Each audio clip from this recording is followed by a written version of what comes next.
अस्सलाम वालेकुम my dear student. मेरा नाम असम खान है और मैं हूं आपकी केमिस्ट्री का टीचर। और हम पढ़ रहे हैं हमारे सेकंड ईयर की केमिस्ट्री का चैप्टर नंबर 8, जिसमें हम कार्बोनाइल कंपाउंड नंबर 2 यानी कार्बोक्सिलिक एसिड को शुरू कर चुके हैं। कार्बोक्सिलिक एसिड के बारे में हम ऑलरेडी 3 लेक्चर कर चुके हैं, जो कि इसी ही चैनल यानी हमारी केमिस्ट्री के चैनल पर मौजूद है। आप जा सकते हो वहाँ पर playlist chapter number 8 class 12 carboxylic acid को सर्च कर सकते हो। वहाँ पर तीनों लेक्चर मौजूद हैं, जिसमें हम इंट्रोडक्शन टू कार्बोक्सिलिक एसिड पढ़ चुके हैं। इसी तरह आइसोमेरिज्म इन कार्बोक्सिलिक एसिड, और तीसरे चैप्टर में हम स्ट्रक्चर ऑफ कार्बोक्सिलिक एसिड के बारे में बहुत डिटेल के साथ पढ़ चुके हैं। और आज है हमारा लेक्चर नंबर 4, जिसमें हम पढ़ेंगे एसिडिटी ऑफ कार्बोक्सिलिक एसिड। तो यहाँ पर थोड़ा बहुत कंसेप्ट है वो हम देख लेते हैं। पहले बात तो ये कि हम कहते हैं कि carboxylic acid carboxylic acids are most the most stronger acids। ये बहुत ही ज्यादा stronger acids हैं। किसका? are the most stronger acids of organic chemistry। यानी एक तो होते हैं हमारे पास इनऑर्गेनिक एसिड्स, वो तो बहुत ही स्ट्रांग होते हैं, लेकिन ऑर्गेनिक केमिस्ट्री में जो सबसे स्ट्रांग एसिड्स होते हैं वो कौन से होते हैं? वो कार्बोक्सिलिक एसिड होते हैं। इनऑर्गेनिक, याद रखें कि inorganic acids are stronger than organic acids, लेकिन ऑर्गेनिक एसिड्स में से भी जो सबसे स्ट्रांग एसिड्स है वो कौन से है? Carboxylic acid. और मैं आपको एक ट्रेंड, एक ऑर्डर कुछ एसिड्स का मैं आपको ट्रेंड देता हूँ, ये भी आप लोग याद रखें। आप लोग लिख के जो हमारे पास होता है benzene sulphonic acid, benzene sulphonic acid, इसको हम कहते हैं benzene sulphonic acid. These are stronger than formic acid। These are stronger than formic acid।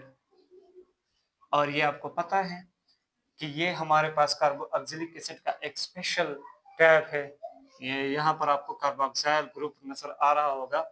तो अब जरा देख लीजिए, हमारे पास क्या है? एक कार्बोक्सिलिक एसिड है, और ये स्ट्रांगर है किससे? हमारे पास बेंजोइक एसिड से। बेंजोइक एसिड भी एक एरोमेटिक कार्बोक्सिलिक एसिड है, यानी ये भी कार्बोक्सिलिक एसिड का एक टाइप है, लेकिन इनसे ज्यादा स्ट्रांगर ये वाला है। और इसी तरह ये हमारे पास क्या हो गया? R single bond C double bond O and O H, this is aliphatic carboxylic acid. और ये वाला स्ट्रांगर है किससे? ये वाला स्ट्रांगर है कार्बोनिक एसिड से, H2CO3 कार्बोनिक एसिड से। और ये फिर स्ट्रांगर है फिनोल से। फिनोल भी हमें जब एसिडिक कैरेक्टर देता है, यानी ये भी एसिडिक कैरेक्टर शो करता है। तो इससे ज्यादा स्ट्रांगर हमारे पास कार्बोनिक एसिड है। और फिनोल फिर स्ट्रांगर है किससे? मिथानोल से। ये फिर मिथानोल से ज्यादा स्ट्रांगर एसिड है। और मिथानोल वाटर से ज्यादा स्ट्रांगर एसिड है। और याद रखिए कि वाटर सारे अल्कोहल से स्ट्रांगर एसिडिक कैरेक्टर शो करता है, सिवाय मिथानोल के। मिथानोल वो वाहिद अल्कोहल है जो जिसकी एसिडिटी वाटर से भी ज्यादा है। बाकी वाटर जो है वो सारे अल्कोहल से इसकी एसिडिटी क्या है? ज्यादा है। यानी अल्कोहल और लेस एसिडिक देना वाटर। और फिर हम बात कर सकते हैं कि ये वाला बहुत ही ज्यादा स्ट्रांगर है देना अल्काइन। जो टर्मिनल अल्काइन होते हैं उससे ज्यादा एसिडिटी होती है किसके पास? अल्कोहल के पास। और इसके पास ज्यादा एसिडिटी होती है देना अमोनिया। अमोनिया से भी ज्यादा एसिडिटी होती है अल्काइन के पास। और अमोनिया के पास ज्यादा एसिडिटी होती है देना इथीन। इथीन से ज्यादा एसिडिटी किसके पास है? अमोनिया के पास। और इथीन के पास ज्यादा एसिडिटी है देना इथेन। अब जरा देख लो, ये ट्रेंड याद रखें हमारे पास जो हम ये कह सकते हैं कि the strength of acidic character of some organic acids, यानी ये ऑर्डर है हमारे पास कुछ स्ट्रांगर एसिड्स का, जिसमें से सबसे ज्यादा स्ट्रांग कौन सा है? Benzene sulphonic acid. और फिर जरा देख ले हमारे पास ऑर्गेनिक एसिड में से carboxylic acid are the most stronger acids. अब ये आ रहा है सबसे ज्यादा स्ट्रॉन्गर में से, यानी फार्मिक एसिड भी कार्बोक्सिलिक एसिड है, बेंजोइक एसिड भी कार्बोक्सिलिक एसिड है, और ये तो है ही कार्बोक्सिलिक एसिड, ये एलिफेटिक है और ये क्या है एरोमेटिक, और ये भी एलिफेटिक है। सो आप जरा देख सकते हैं कि इन सारे एसिड में से सबसे टॉप पर कौन से वाले हैं, ये वाले हैं। तो इसलिए हम कहते हैं कि carboxylic acids are the most stronger acids of organic chemistry. दूसरी बात यहाँ पर हम कहते हैं कि why they are acid, why they how can they show acidic character, यानी कार्बोक्सिलिक एसिड क्यों एसिडिक कैरेक्टर शो करता है, यानी वो हमें कैसे पता चलता है कि दे आर एसिड्स। तो जरा देख ले, जब हम इसको पानी में पुट करते हैं तो ये हमें क्या देते हैं, हमें H प्लस आयन देता है। क्या देता है? H plus ion. इस वजह से हम इसको कहते हैं कि दे आर एसिड्स, कि ये क्या है हमारे पास एसिड है। क्यों?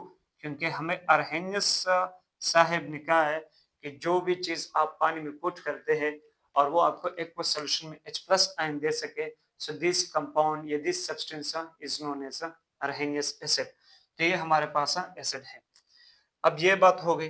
अब हम आपके बुक्स में कहा गया है, आपके बुक में कंपैरिजन दिया गया है कार्बोक्सिलिक एसिड का और अल्कोहल का, कि कार्बोक्सिलिक एसिड उन्होंने कहा है कि carboxylic acid are stronger than alcohol, यानी कार्बोक्सिलिक एसिड की एसिडिटी ज्यादा होती है अल्कोहल से। और ये क्यों होती है, इसकी इसकी हम डिटेल एक्सप्लेनेशन देखते हैं।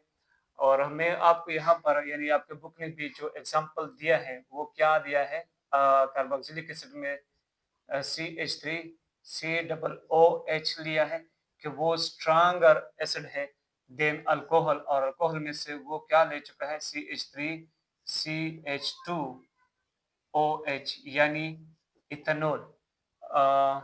इथेनोइक एसिड स्ट्रॉन्गर देना इथेनॉल, या एसिटिक एसिड स्ट्रॉन्गर देना इथेनॉल। इसका जो फेमस नाम है वो एसिटिक एसिड है और एपेक नेम क्या है इथेनोइक एसिड, और इसका एपेक नाम क्या है इथेनॉल या इथाइल अल्कोहल। अब हम देख लेते हैं कि व्हाई एसिटिक एसिड स्ट्रॉन्गर है, स्ट्रॉन्गर एसिडिक कैरेक्टर देना इथेनॉल। तो हम देख लेते हैं कि हमारे पास जो इथेनॉल होता है, इथेनॉल CH3 CH2OH, इसको जब हम पानी में पुट करते हैं कि इसमें पानी में डालते हैं तो ये हमें देता है CH3 CH2O नेगेटिव, ये हमें देता है, और साथ साथ में H प्लस भी देता है। हाँ, एक H प्लस भी निकल जाता है, ऑक्सीजन से एक H प्लस निकलता है। और जब हम एसिटिक एसिड की बात करते हैं तो CH3C डबल बॉन्ड ONOH, इसको जब हम पानी में पुट करते हैं, पानी में डालते हैं तो ये हमें देता है CH3C double bond O negative, जिसको हम एसिटेट आयन कहते हैं। इसको हम कहते हैं एथॉक्साइड आयन, इसको हम क्या कहते हैं एथॉक्साइड आयन, और इसको हम कहते हैं एसिटेट आयन, इसको हम क्या कहते हैं एसिटेट आयन। तो याद रखें कि एक बड़ा फैक्टर ये है जिस फैक्टर के थ्रू आप चेक कर सकते हैं कि कौन सा एसिड आपके पास स्ट्रॉन्गर होगा, वो है हमारे पास कि जब हम जब एसिड को पानी में डालते हैं तो वो हमें दो आयंस देते हैं, एक होता है एनायन, एक होता है कैटायन। कैटायन जो होता है वो H प्लस होता है और एनायन कोई भी हो सकता है। तो कहते हैं कि इसका जो वो एनायन देता है, एनायन जिस एसिड का जितना ज्यादा स्टेबल होगा वो एसिड इतना स्ट्रॉन्गर एसिड कहलाएगा। तो हम यहाँ पर देख लेते हैं कि यहाँ पर ये जो एनायन है, ये हमारे पास क्या है, एक एनायन है एथॉक्साइड आयन, और ये हमारे पास ये भी एक एनायन है जिसको हम क्या कहते हैं एसिटेट आयन। तो यहाँ पर ये वाला जो आयन है ये लेस स्टेबल है। क्यों लेस स्टेबल है? क्योंकि यहाँ पर जो नेगेटिव चार्ज है वो लोकलाइज्ड है, एक ही जगह पर स्टैटिक हालत में मौजूद है। तो याद रखें कि जब हमारे पास नेगेटिव चार्ज स्टैटिक हालत में हो और एक जगह नेगेटिव चार्ज डिलोकलाइज्ड हो, मतलब वो मूवमेंट में हो, तो जो वाला नेगेटिव चार्ज डिलोकलाइज्ड मूवमेंट में हो वो वाला मोर स्टेबल होगा than those negative charge which is localised which is in static position. तो यहाँ पर देख लो ये वाला स्टैटिक हालत में है, एक तो ये स्टैटिक हालत में है और दूसरा है कि इसके साथ अल्काइल ग्रुप जुड़ा है यानी इथाइल, ये इथाइल। और इथाइल क्या होता है, इसके पास पॉजिटिव इंडक्टिव इफेक्ट होता है, पॉजिटिव इंडक्टिव इफेक्ट, मतलब ये हमारे पास है एक इलेक्ट्रॉन डोनेटिंग ग्रुप है। ये क्या है, एक इलेक्ट्रॉन डोनेटिंग ग्रुप है। और इलेक्ट्रॉन डोनेटिंग ग्रुप क्या करता है कि यहाँ पर जो बॉन्ड पेयर वाला इलेक्ट्रॉन होता है वो इसको पुश करता है किसकी तरफ, इस एनायन की तरफ। ये अल्काइल ग्रुप इस बॉन्डेड पेयर ऑफ इलेक्ट्रॉन को इस ही ऑक्सीजन की तरफ क्या कर लेती है, पुश करती है। यानी हम इसको इस तरह लिख सकते हैं कि ये वाले इलेक्ट्रॉन ऑक्सीजन की तरफ पुश हो रहे हैं। तो जरा देख ले, एक तो ये ऑलरेडी नेगेटिव फॉर्म में मौजूद है और ऊपर से अल्काइल भी इसके तरफ बॉन्डेड पेयर वाले इलेक्ट्रॉन इसके तरफ धकेल रहे हैं, तो इसकी नेगेटिविटी बहुत ज्यादा बढ़ रही है, मतलब ये बहुत ज्यादा अनस्टेबलाइज्ड हो रहा है, यानी ये अनस्टेबल बन रहा है। और अगर हम एसीटेट आयन की नेगेटिव चार्ज को देख ले तो इसमें रेजोनेंस फिनोमेना अवेलेबल है। जरा देख ले CH3 C double bond O and O negative, तो ये क्या हो सकता है, थ्रू रेजोनेंस से ये नेगेटिव चार्ज यहाँ पर आ सकता है और ये डबल बॉन्ड यहाँ पर शिफ्ट हो सकता है। तो हमें एक और स्ट्रक्चर, एक और रेजोनेटिंग स्ट्रक्चर मिल सकता है जिसको हम इस तरह लिख सकते हैं। जरा देख ले, ये इसी ही स्ट्रक्चर का एक रेजोनेटिंग स्ट्रक्चर है, ये रेजोनेटिंग स्ट्रक्चर नंबर 1, ये रेजोनेटिंग स्ट्रक्चर नंबर 2। और इसका अगर हम हाइब्रिड स्ट्रक्चर बनाते हैं, हाइब्रिड स्ट्रक्चर, तो इसका हाइब्रिड स्ट्रक्चर किस तरह होगा, CH3 C single bond O single bond O, यहाँ पर भी नेगेटिव चार्ज है, यहाँ पर भी नेगेटिव चार्ज है, यहाँ पर भी थोड़ा सा डबल बॉन्ड है और यहाँ पर भी थोड़ा सा डबल बॉन्ड है। तो ये इन दोनों रेजोनेटिंग स्ट्रक्चर का क्या है, हाइब्रिड स्ट्रक्चर है। तो चूंकि इस एनायन में रेजोनेंस फिनोमेना अवेलेबल है, तो याद रखें कि जिस कंपाउंड में रेजोनेंस फिनोमेना मौजूद हो वो वाला बहुत ही ज्यादा एक्स्ट्रा स्टेबिलिटी गेन कर लेती है। और ये भी आप देख सकते हैं कि यहाँ पर ये जो नेगेटिव चार्ज है वो एक जगह पर स्टैटिक हालत में मौजूद नहीं बल्कि डिलोकलाइज्ड है, वो कभी इस ऑक्सीजन पर होती है, कभी इस ऑक्सीजन पर, यानी अब इस ऑक्सीजन पर है तो अब इस ऑक्सीजन पर है। और इसलिए हमने क्या किया कि जब हमने इसका हाइब्रिड स्ट्रक्चर बना दिया तो हमने कहा कि ये नेगेटिव चार्ज कभी यहाँ पर, कभी यहाँ पर, ये डबल बॉन्ड कभी यहाँ पर, कभी यहाँ पर, हमने डॉटेड लाइन से शो किया है। So due to resonance phenomena, the acetate ions gets extra stability than a ethoxide ion. तो चूंकि एसिटेट आयन ज्यादा स्टेबल है than ethoxide ion, therefore acetic acid are stronger acid than ethanol. तो मैं उम्मीद करता हूँ कि आपको कार्बोक्सिलिक एसिड की अल्कोहल से मोर एसिडिक कैरेक्टर की रीजन समझ में आ चुकी होगी। अब इन्होंने बुक वाले ने कुछ एग्जांपल दिए हमें कि यानी एसिटिक एसिड की ही मुख्तलिफ एग्जांपल्स हमें दिए दिए हैं और कहा है कि इनमें से ये वाला ज्यादा एसिडिक है, ये वाला थोड़ा सा कम एसिडिक है, ये वाला इससे भी कम एसिडिक है।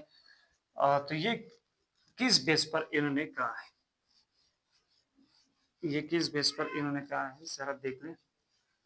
हमारे पास क्या है कि इन्होंने एक एग्जांपल दिया है हमें कि ये जो नंबर एक है हमारे पास CH3 CH2 C OOH, इसको हम कहते हैं propanoic acid. It is a less acidic, ये वाला लेस एसिडिक है देना नंबर बी, और वो बी क्या है, CH3 COOH यानी एसिटिक एसिड से। और ये वाला लेस एसिडिक है नंबर सी से, और वो क्या है, HCOOH यानी फार्मिक एसिड से।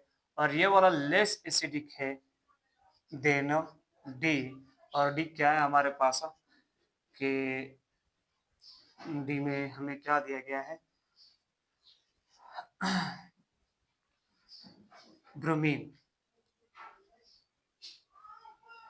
डी में हमें ब्रोमीन दिया गया है, हाँ ब्रोमीन,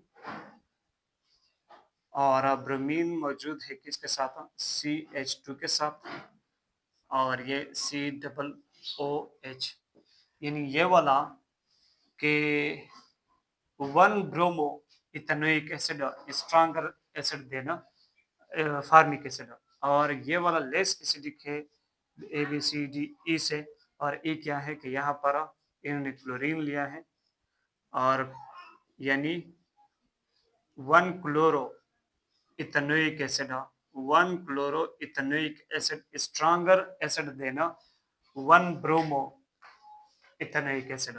ये 1 हम क्यों कहते हैं, सॉरी 2 ब्रोमो, क्योंकि ये जब हम आयोपेक पढ़ते हैं तो इस कार्बन का होता है नंबर 1 और इसका होता है नंबर 2, और 2 पर है हमारे पास ब्रोमीन ग्रुप, तो हम कहते हैं 2 ब्रोमो इथेनोइक एसिड, इथेन है तो हम इसलिए कहते हैं इथेनोइक एसिड, और ये क्या है 1 2 क्लोरो इथेनोइक एसिड, और ये वाला लेस एसिडिक है ABCDEF से, और F क्या है हमारे पास NO2, सॉरी यहाँ पर फ्लोरीन है, क्या है फ्लोरीन, फ्लोरीन, और फ्लोरीन यानी 2 fluoro ethanoic acid, 2 fluoro ethanoic acid stronger than a 2 chloro ethanoic acid, और ये वाला लेस एसिडिक है देना ABCDEFG से।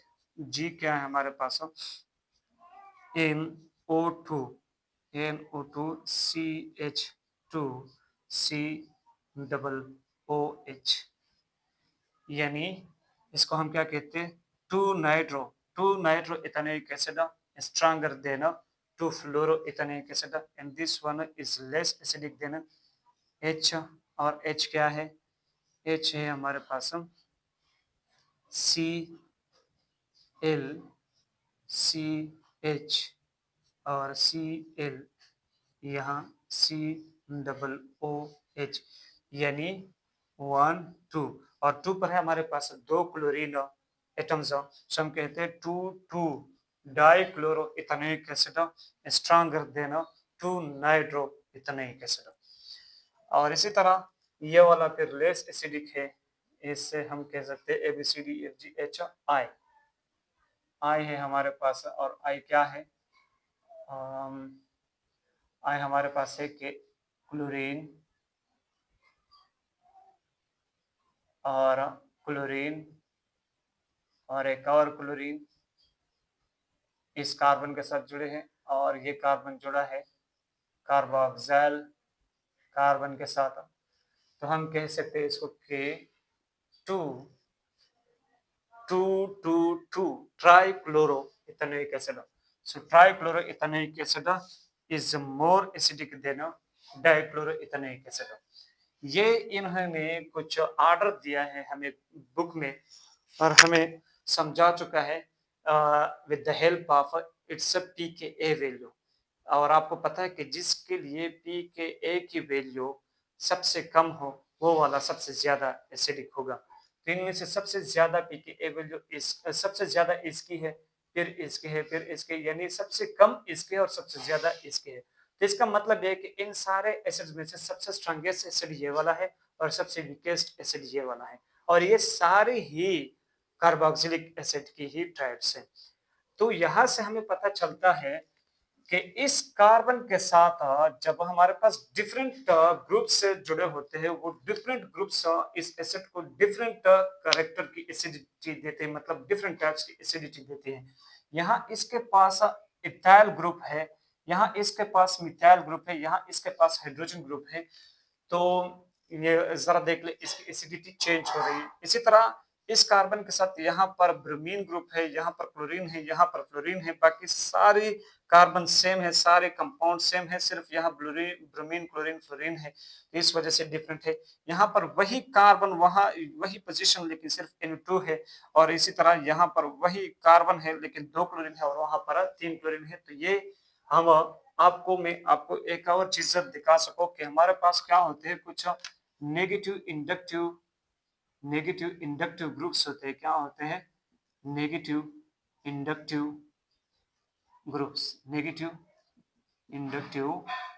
ग्रुप्स होते हैं, और ये नेगेटिव इंडक्टिव ग्रुप्स क्या करते हैं कि ये बॉन्डेड पेयर ऑफ इलेक्ट्रॉन को अपनी तरफ अट्रैक्ट करती है। क्या करती है? अपनी तरफ अट्रैक्ट करती है।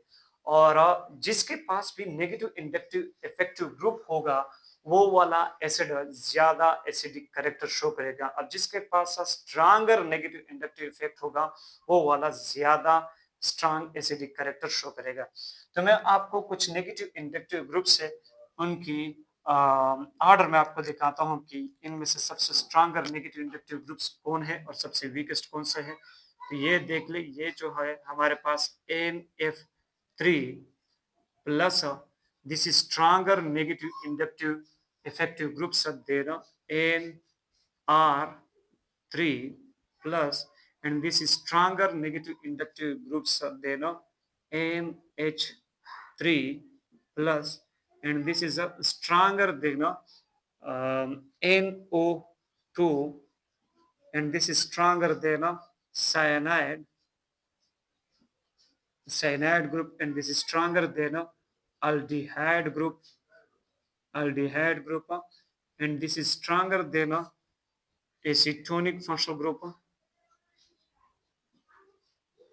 and this is stronger negative inductive effective groups are there, carboxylic acid, carboxyl group, and this is stronger than fluorine, which is stronger than chlorine, which is stronger than bromine, which is stronger than iodine. ये चीजें सारे यहाँ पर halogen वाले सारे यहाँ पर लिखता हूँ। और ये फिर स्ट्रांगर है देगा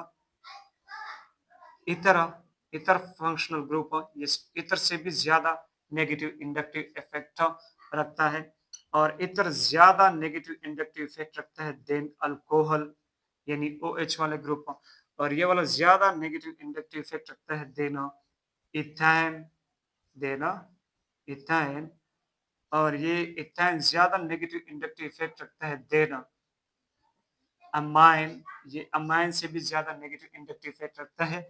और अमाइन या तो इक्वल होता है, अप्रोक्सीमेटली इक्वल कैरेक्टर रखता है ये बेंजीन के साथ। ये जो बेंजीन ग्रुप होता है, बेंजीन ग्रुप और अमाइन ग्रुप की जो नेगेटिव इंडक्टिव इफेक्ट है वो अप्रोक्सीमेटली इक्वल है, और इसकी ग्रेटर है किससे? CH2 डबल बॉन्ड CH2 से यानी इथीन से यानी अल्कीन से, और अल्कीन की ज्यादा है किससे? अल्केन से। सो ये हमारे पास है कुछ नेगेटिव इंडक्टिव इफेक्टिव ग्रुप्स है, और ये जिस भी एसिड के साथ होती है, जिस भी एनायन के साथ होती है, तो वो उस एनायन को स्टेबलाइज करती है, एनायन की नेगेटिव चार्ज को अपनी तरफ थोड़ा सा अट्रैक्ट करते हैं, जिसकी वजह से वो negative charge in the form of motion होता है, और फिर वो नेगेटिव चार्ज हमारे पास स्टेबल होता है। अब जरा देख ले, इनमें से सबसे ज्यादा नेगेटिव इंडक्टिव इफेक्ट इसका होगा, फिर इसका होगा, फिर इसका, और इसी तरह हम ये देख सकते हैं। तो ये वाले जो है, ये अल्काइल है। ये क्या है? एक अल्काइल है, और अल्काइल जो होते हैं, अल्काइल के पास पॉजिटिव इंडक्टिव इफेक्ट होता है। इसके पास क्या होता है? Positive inductive effect. ये तो नेगेटिव चार्ज को डिस्टेबलाइज करता है। और अल्काइल में से जो हमारे पास है CH3 CH2 यानी प्रोपाइल होता है, इसकी पॉजिटिव इंडक्टिव इफेक्ट ग्रेटर होती है देना CH3 CH2 इथाइल से, और इसकी ग्रेटर होती है देना मिथाइल, इसके मिथाइल से ग्रेटर होती है। तो जरा देख लो, यहाँ पर इसके पास इथाइल है, तो इस वजह से ये इसको ज्यादा डिस्टेबलाइज करता है देन दिस वन, और ये वाला ज्यादा डिस्टेबलाइज करता है इसको देन दिस वन। यानी कि इसको डिस्टेबलाइज करता है। जरा देख ले, मैं आपको एनायन बनाता हूँ। ये सारे कंपाउंड्स हैं, ये हमें क्या देंगे? एनायन देंगे। C डबल बॉन्ड O और O नेगेटिव, ये हमें क्या देंगे? ये वाला एनायन देंगे। और किसी के पास ये ग्रुप होता है, और किसी के पास ये नहीं होता, डायरेक्ट यानी C double bond O negative, और यहाँ इसके पास कभी CH3 होता है, कभी C2H5 है। यहाँ पर इसके पास इलेक्ट्रॉन विथड्रॉइंग ग्रुप होता है, इलेक्ट्रॉन विथड्रॉइंग ग्रुप, इसको हम क्या कहते हैं, इलेक्ट्रॉन विद ड्राइविंग ग्रुप है। ये सारे क्या है हमारे पास, नेगेटिव इंडक्टिव इफेक्टिव ग्रुप को हम इलेक्ट्रॉन विथड्रॉइंग ग्रुप्स भी कहते हैं, यानी इलेक्ट्रॉनों को अपनी तरफ खींचने वाले ग्रुप्स। और यहाँ इसके पास क्या होती है, जब इलेक्ट्रॉन डोनेटिंग ग्रुप्स होते हैं, इलेक्ट्रॉन डोनेटिंग ग्रुप्स। और ये आप देख सकते हैं कि यहाँ इस कार्बन के साथ इलेक्ट्रॉन डोनेटिंग ग्रुप है, इसके पास भी इलेक्ट्रॉन डोनेटिंग ग्रुप है। तो जब हम इसको पानी में डालते हैं तो ये हमें एनायन देंगे, क्या देंगे, ये वाले भी सारे एनायन देंगे, और ये वाले यानी ये वाले भी एनायन देंगे। यहाँ से हाइड्रोजन निकलेगा, यहाँ से हाइड्रोजन निकलेगा। तो आप ये देख सकते हैं कि मैं क्या करने वाला हूँ कि यहाँ इसका हाइड्रोजन निकालने वाला हूँ, यहाँ इसका हाइड्रोजन निकालने वाला हूँ। तो यहाँ इसके ऊपर नेगेटिव चार्ज आएगा, यहाँ इसके ऊपर नेगेटिव चार्ज, सारे एनायन बनाते हैं। क्या बनाते हैं, एनायन। क्या बनाते हैं, एनायन। और इसी तरह ये वाला हाइड्रोजन भी निकाल लेता हूँ तो इसके ऊपर भी नेगेटिव चार्ज, और ये वाला भी निकाल लेता हूँ तो इसके ऊपर भी नेगेटिव चार्ज, और ये वाला भी निकाल लेता हूँ तो इसके ऊपर भी नेगेटिव चार्ज। और मैंने आपको कहा था कि जिसका एनायन जितना ज्यादा स्टेबल होगा वो वाला एसिड उतना ही ज्यादा हमारे पास स्ट्रॉन्ग एसिड होगा। अब जरा देख ले, इसके पास तो है पॉजिटिव इंडक्टिव इफेक्टिव ग्रुप, और इसकी पॉजिटिव इंडक्टिव इफेक्ट इससे ज्यादा है। तो ये वाला ज्यादा डिस्टेबलाइज करता है एनायन को देन दिस वन, इसलिए हमारे पास acetate ion is more stronger, is more stable than pro propanoate ion, यानी ये एसिटिक एसिड या ethanoic acid stronger than propanoic acid. और हाइड्रोजन के पास ना तो पॉजिटिव इंडक्टिव इफेक्ट होता है ना नेगेटिव इंडक्टिव इफेक्ट होता है, यानी इसका नेगेटिव इंडक्टिव इफेक्ट भी जीरो है, पॉजिटिव इंडक्टिव इफेक्ट भी जीरो है। तो इसके पास ना तो नेगेटिव इंडक्टिव इफेक्ट है ना पॉजिटिव इंडक्टिव इफेक्ट है, ना ये तो नेगेटिव चार्ज को स्टेबलाइज कर सकता है, ना यानी ना तो ये एक्स्ट्रा स्टेबिलिटी लेकर आता है इसमें, ना लेस डिस्टेबलाइजेशन लेकर आता है। तो ये न्यूट्रल है, इसलिए इसकी एसिडिटी फिर एसीटेट आयन से क्या है, ज्यादा है। So formic acid is more stronger than acetic acid, which is more stronger than a propanoic acid. अब हम बात करते हैं यहाँ इसके पास नेगेटिव इंडक्टिव इफेक्ट अब लगने वाले हैं, और नेगेटिव इंडक्टिव इफेक्ट में यहाँ पर ब्रोमीन है, यहाँ पर क्लोरीन है, यहाँ पर क्लोरीन है। और आपको पता है कि फ्लोरीन की negative inductive effect is greater than chlorine, is greater than bromine, is greater than iodine. तो फ्लोरीन की नेगेटिव इंडक्टिव इफेक्ट ज्यादा है, और आपको पता है कि ये क्या कर लेता है कि ये नेगेटिव चार्ज को स्टेबलाइज करता है with the help of a negative inductive effect, यानी ये इलेक्ट्रॉनों को अपनी तरफ खींचने की कोशिश करता है। तो इसी तरह ये नेगेटिव चार्ज क्या होगा, इसकी तरफ अट्रैक्ट होगा, और इसी तरह ये नेगेटिव चार्ज अपनी जगह पर नहीं रहेगा, यानी ये ज्यादा स्टेबिलिटी शो करेगा, और ये जल्दी से इधर आएगा, फिर ये इधर आएगा, और इसी तरह इसमें ये मूवमेंट, ये रेजोनेंस फिनोमेना तेजी के साथ हो जाएगा। क्योंकि सॉरी, ये तो इलेक्ट्रॉन डोनेटिंग ग्रुप के साथ मैंने लगा दिया, इलेक्ट्रॉन डोनेटिंग ग्रुप में तो ये नहीं होता, वो तो क्या कर लेता है, अब यहाँ पर भी रेजोनेंस तो हो रहा है, यहाँ पर भी क्या हो रहा है, रेजोनेंस तो हो रहा है, लेकिन ये क्या कर रहा है, ऊपर से इसको धकेल रहा है, यानी इस नेगेटिव चार्ज को इस ऑक्सीजन की तरफ धकेल रहा है, यानी डिस्टेबलाइजेशन लेकर आता है। और यहाँ पर भी रेजोनेंस हो रहा है, लेकिन रेजोनेंस के साथ साथ एक्स्ट्रा स्टेबिलिटी ये है कि यहाँ पर ये नेगेटिव चार्ज इसकी तरफ अट्रैक्ट हो रहा है, यानी एक जगह पर टिका नहीं है। तो अगर हम देखें तो फ्लोरीन ये नेगेटिव इंडक्टिव इफेक्ट शो करता है, जिसकी वजह से ये नेगेटिव चार्ज एक जगह पर स्टैटिक नहीं है, मोमेंट में है, और फ्लोरीन की नेगेटिव इंडक्टिव इफेक्ट ग्रेटर है क्लोरीन से। तो इसलिए हम कहते हैं कि two fluoro ethanoic acid stronger than two chloro ethanoic acid, और क्लोरीन की नेगेटिव इंडक्टिव इफेक्ट ज्यादा है किससे, ब्रोमीन से, इसके नेगेटिव इंडक्टिव इफेक्ट ज्यादा है ब्रोमीन से। तो इसलिए हम कहते हैं कि to chloro ethanoic acid stronger than to bromo ethanoic acid. और अब हम बात करते हैं कि टू नाइट्रो इथेनोइक एसिड ये क्यों ज्यादा स्टेबल होता है टू फ्लोरो इथेनोइक एसिड से, क्योंकि यहाँ इसका एनायन जब हम देख लेते हैं तो ये इसका एनायन इससे ज्यादा स्टेबल है। क्यों, क्योंकि यहाँ पर जो नेगेटिव इंडक्टिव इफेक्ट है, यानी नाइट्रो ग्रुप, ये नाइट्रो ग्रुप जरा देख ले, इसकी नेगेटिव इंडक्टिव इफेक्ट फ्लोरीन से कहीं ज्यादा है, इससे ज्यादा इसके, फिर इसके, फिर इसके, फिर इसके, और इन सबसे ज्यादा फिर किसके, नाइट्रो से, यानी नाइट्रो ग्रुप की negative inductive effect is very very greater than negative inductive effect of fluorine. और फिर हम देख लेते हैं कि फिर to chloro ethanoic acid stronger then 2 nitro ethanoic acid. क्यों? क्योंकि यहाँ पर फिर हमारे पास 2 क्लोरीन लग गए, यानी 2 नेगेटिव इंडक्टिव इफेक्ट लग गए। अब यहाँ इसकी ज्यादा पावर लगेगी इस नेगेटिव चार्ज को अपनी तरफ अट्रैक्ट करने की, और इसी तरह फिर ये नेगेटिव चार्ज इससे भी ज्यादा डिलोकलाइज्ड हो जाएगा और ये इससे भी ज्यादा स्टेबल हो जाएगा। इसलिए हम कहते हैं कि 2 chloro ethanoic acid stronger then 2 nitro ethanoic acid. और फिर यहाँ पर तो हमारे पास 3 क्लोरीन ग्रुप्स है और 3 जगह हमारे पास नेगेटिव इंडक्टिव इफेक्टिव ग्रुप्स लगे हैं। तो 3 negative inductive effective groups, 2 negative inductive effective groups से इसकी नेगेटिव इंडक्टिव इफेक्ट क्या हो जाएगी? ज्यादा हो जाएगी, और इसलिए हमारे पास ये वाला एनायन ज्यादा स्टेबल हो जाएगा। और इसलिए हम कहेंगे कि trichloro ethanoic acid stronger acid देना ट्रू क्लोरो इथेनोइक एसिड। तो मैं उम्मीद करता हूँ कि आपको एसिडिटी ऑफ कार्बोक्सिलिक एसिड बहुत अच्छी तरह समझ में आ चुकी होगी। और अगर आपको कोई भी इशू हो, कोई भी क्वेश्चन हो, तो आप कमेंट सेक्शन में मुझे पूछ सकते हैं।